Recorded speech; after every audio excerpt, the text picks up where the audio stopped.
Hello viewers, স্বাগতম জানাচ্ছি শিলাস কিচেনের আজকের পর্বে। আমরা আজকে দেখব রূপচাঁদা ফ্রাই।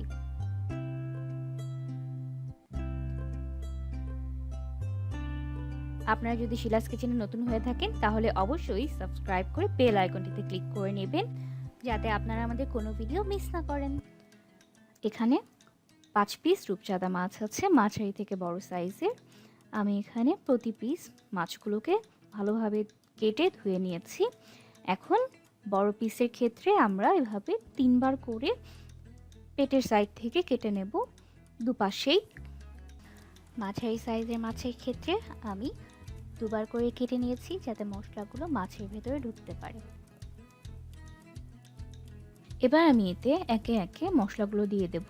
প্রথমেই দিচ্ছি লবণ 1 চা চামচ পরিমাণ, এরপর দিয়ে দিচ্ছি হলুদের গুঁড়া 1 চা চামচ, লাল কাঁচামরিচ বাটা 2 টেবিল চামচ। আমি সবসময় সব খাবারে আসলে বাটা মরিচটা ব্যবহার করি, সেক্ষেত্রে কোনো গ্যাস্ট্রিকের প্রবলেম বা অন্য কোনো অসুবিধা হয় না। তবে আপনার বাসায় বাটা মরিচ না থাকলে সেক্ষেত্রে লাল গুঁড়ো মরিচের গুঁড়া ব্যবহার করতে পারেন। এবার দিয়ে দিচ্ছি রসুন বাটা 1 চা চামচ এবং আদা বাটা 1 চা চামচ। এবার দিয়ে দিচ্ছি কর্নফ্লাওয়ার 2 টেবিল চামচ পরিমাণ। কর্নফ্লাওয়ারটা দিলে মাছটা অনেক মুচমুচে হবে। এবার ভালোভাবে মশলাগুলো মাছের সাথে মেখে নেব এবং প্রতিটা মাছে যেখানে আমরা কেটেছি কাটা বরাবর যেন ভালোভাবে মশলাগুলো ঢুকে, এভাবে ভালোভাবে মাছগুলোকে মেখে নেব।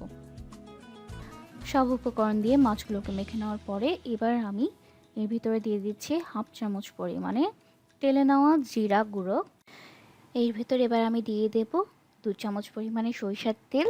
আমার বাসায় আমি সবসময় সরিষার তেল ব্যবহার করি, তবে আপনারা যদি সরিষার তেল না থাকে সেক্ষেত্রে সয়াবিন তেল ব্যবহার করতে পারেন।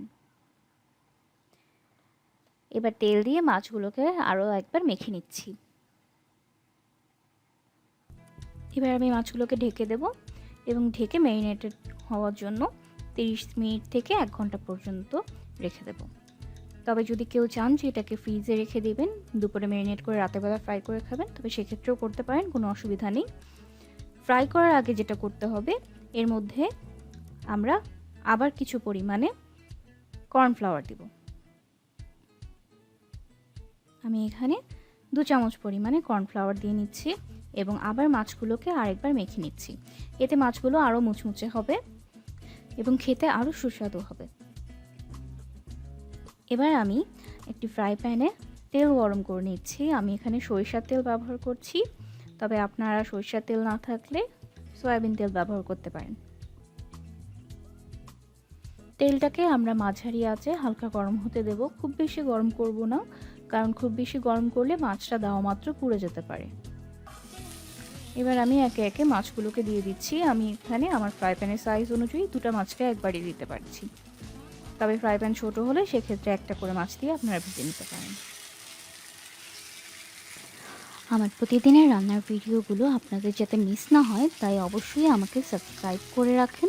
এর জন্য আমার ভিডিওর নিচের সাবস্ক্রাইব বাটনটাতে ক্লিক করতে হবে এবং বেল আইকনে ক্লিক করে রাখবেন, যাতে আমার প্রতিটা ভিডিও সবার আগে আপনার কাছেই পৌঁছায়।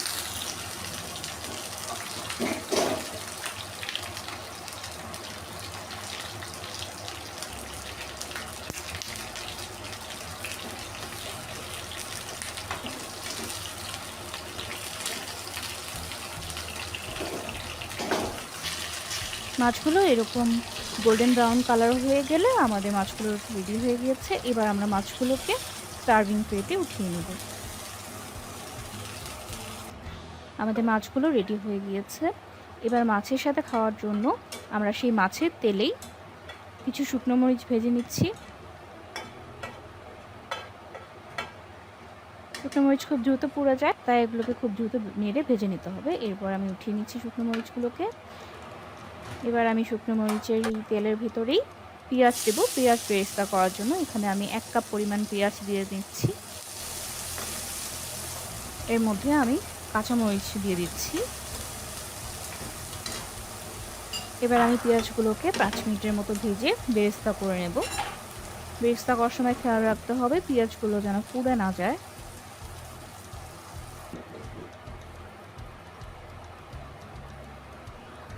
এবার একটু ঢেকে এটাকে আলতো আঁচে রেখে দিচ্ছি।